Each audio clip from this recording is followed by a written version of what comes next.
देखो, आपको ठीक कौन करेगा? अभी मैंने ऑटो इम्यून डिसऑर्डर के बारे में आपको बताया। रूमेटॉइड आर्थराइटिस भी ऑटो इम्यून डिसऑर्डर ही है, मगर मैं आपको दूसरे तरीके से समझाने की कोशिश करता हूं। आपको ठीक कौन करता है? दवाई ठीक करती है कि आपका शरीर ठीक करता है? यू नीड टू शरीर। Understand it very clearly. आपका शरीर ठीक करता है। आपके शरीर की ठीक अपने आप को रखने की जो क्षमता है, जो शक्ति है, वो कमजोर हो गई। क्यों? क्योंकि आपने अपने शरीर को क्रिमिनल बना दिया। कैसे बनाया? कैसे बनाया? आपका शरीर हमेशा अपने को बचाने की कोशिश करता है। ये ऊपर कोई डाउट नहीं है, लाखों सालों से ये बीमारियां नहीं थी हमें। आपका शरीर डिजाइन ही हुआ है आपको ठीक रखने के लिए। आप फांसी लगा के गोली मार सकते हैं अपने आप को, लेकिन आपका शरीर कभी भी अपना नुकसान नहीं करता। तो जब भी इंफेक्शन होता है आपके शरीर में, सबसे पहली चीज क्या होती है? बुखार आता है ना। क्योंकि बुखार, टेम्परेचर बढ़ेगा तो वो इन्फेक्शन खत्म हो जाएगा। मगर आप क्या खा लेते हैं? पैरासिटामोल। आप उस शरीर को ठीक नहीं करने देते अपने आप को। उल्टी आती है, उल्टी बंद कर दोगे। दस्त आता है, दस्त बंद कर दोगे। बैंक तो आपने पेट में ही खोल रखा है। क्यों? बाहर तो निकालना ही नहीं कुछ। कोई भी दवाई दर्द की जो आप खाते हैं, वो काम क्या करती है? आपका रीजनरेशन ब्लॉक कर देती है। Prostaglandin inhibitor. Non steroidal drug भी खाते हो या स्टीरॉयड भी खाते हो, ये दोनों ही जो आपके दर्द को कम करते हैं, वो हमेशा प्रोस्टाग्लैंडिन बनता है आपके शरीर में। उसको इनहिबिट यानी रोक के करते हैं। प्रोस्टाग्लैंडिन से ही आपकी रीजनरेशन, रिकवरी होती है। आप कह रहे हैं घुटने घिस गए जी, रिकवरी तो होने नहीं, रीजनरेशन होने ही नहीं दिया। भाई रीढ़ की हड्डी में इधर उधर हो गया, गैप बन गया, तो आपने रीजनरेशन तो होने ही नहीं दिया ना। बचपन से कितनी आपने बुखार की, दर्द की दवाइयां खाई होंगी। Beta blocker, calcium channel blocker, ACE inhibitor, नाम तो सुनिए दवाई का। आप तो अपने शरीर के साथ में टॉर्चर कर रहे हो। टॉर्चर करके ठीक हो जाएंगे क्या? तो कोई भी तो बीमारी कम नहीं हो रही इस दुनिया में। और कमाल की बात है, किसी को मालूम ही नहीं कि बीमारी होती क्या। ऑटोइम्यून डिसऑर्डर क्यों होता है? पता नहीं जी। डायबिटीज क्यों होता है? पता नहीं जी। हार्ट डिजीज क्यों होता है? पता नहीं जी। थायराइड क्यों होता है? पता नहीं जी। जाके गूगल कर लीजिए, देख लीजिए। तो जिनको मालूम ही नहीं है कि बीमारी क्यों हो रही है, कैसे हो रही है, वो तो इलाज कर रहे हैं पूरी दुनिया में। जिनको मालूम ही नहीं है कि बीमारी क्यों हो रही है, केवल वही इलाज कर रहे हैं इस दुनिया में। आप वहां लाइन लगा के जाते हो। आप वहां एक पैसा देने में आपको कोताही नहीं होती।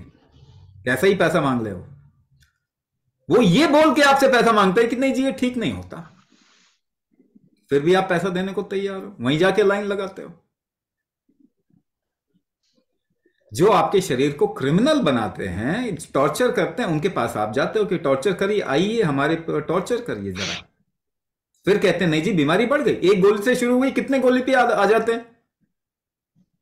एक गोली से शुरुआत होती है, फिर कितनी गोली पे आ जाते हैं? आप सवाल ही नहीं पूछते ये ठीक क्यों नहीं हो रहे। एक कॉमन सेंस तो होना चाहिए ना, कि भाई आपके पास इलाज के लिए आए थे, एक गोली से शुरू की, अब देखो मल्टीपल इश्यूज आ गए, तो हम ठीक क्यों नहीं हुए? क्योंकि आप उनका कोई वो जिम्मेदारी नहीं लेंगे, वो आपको ठीक कर ही नहीं सकते। ये आप नहीं समझ रहे। उसको साइंस बोलते हैं, बीमार करने को साइंस बोलते हैं। 100 साल में एक डायबिटिक ठीक नहीं हुआ, एक ब्लड प्रेशर का मरीज ठीक नहीं हुआ, एक थायराइड का मरीज ठीक नहीं हुआ, एक ऑटो इम्यून डिसऑर्डर का मरीज ठीक नहीं हुआ।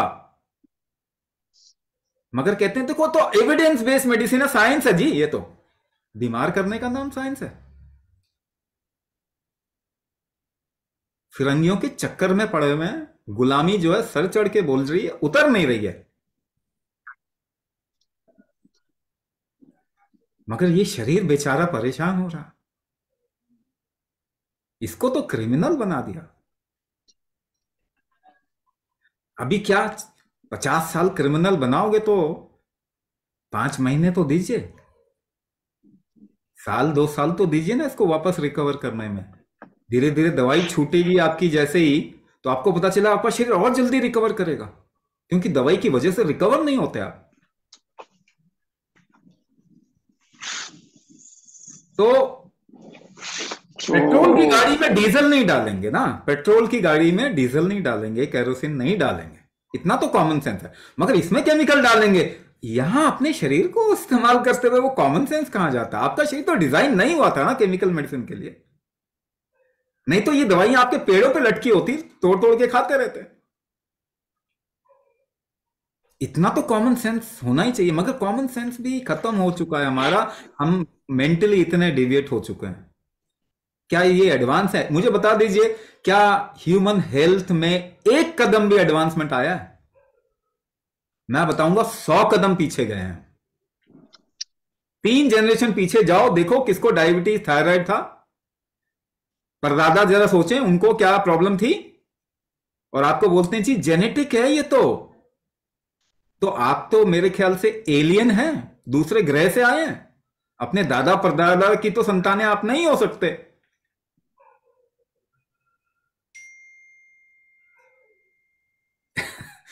तो सवाल तो आपको करना पड़ेगा, क्योंकि शरीर आपका है, जिम्मेदारी कोई नहीं लेने वाला, आपको लेना पड़ेगा।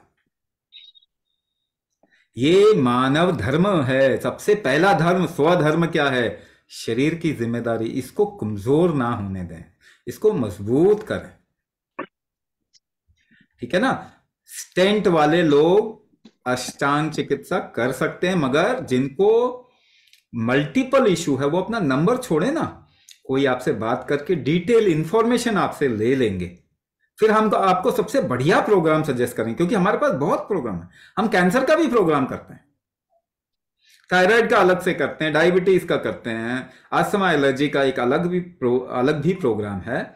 तो बच्चों के लिए अलग प्रोग्राम होता है। हम कंसेप्शन के लिए गर्भाधान गर्भ संस्कार अलग से करते हैं। तो अगर आप नंबर छोड़ेंगे, somebody will get in touch with you, take the detail and will tell you the best program for you।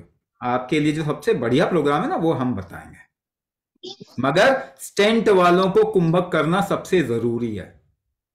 Stent is not scientific, heart में स्टेंट डालना इज नॉट साइंटिफिक। एथरोस्क्लेरोसिस से कभी भी हार्ट अटैक नहीं होता, cholesterol triglyceride की वजह से हार्ट अटैक नहीं होता है, रिस्क की ब्लड की थिकनिंग की वजह से होता, क्लॉट की वजह से होता।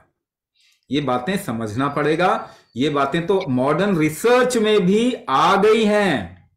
तो आप थोड़ा अवेयर रखें अपने आप को। शायद आपके डॉक्टर 30 साल पहले पढ़े हुए हैं, आप कम से कम आज की चीजें पढ़िए तो आपको समझ में आएगा।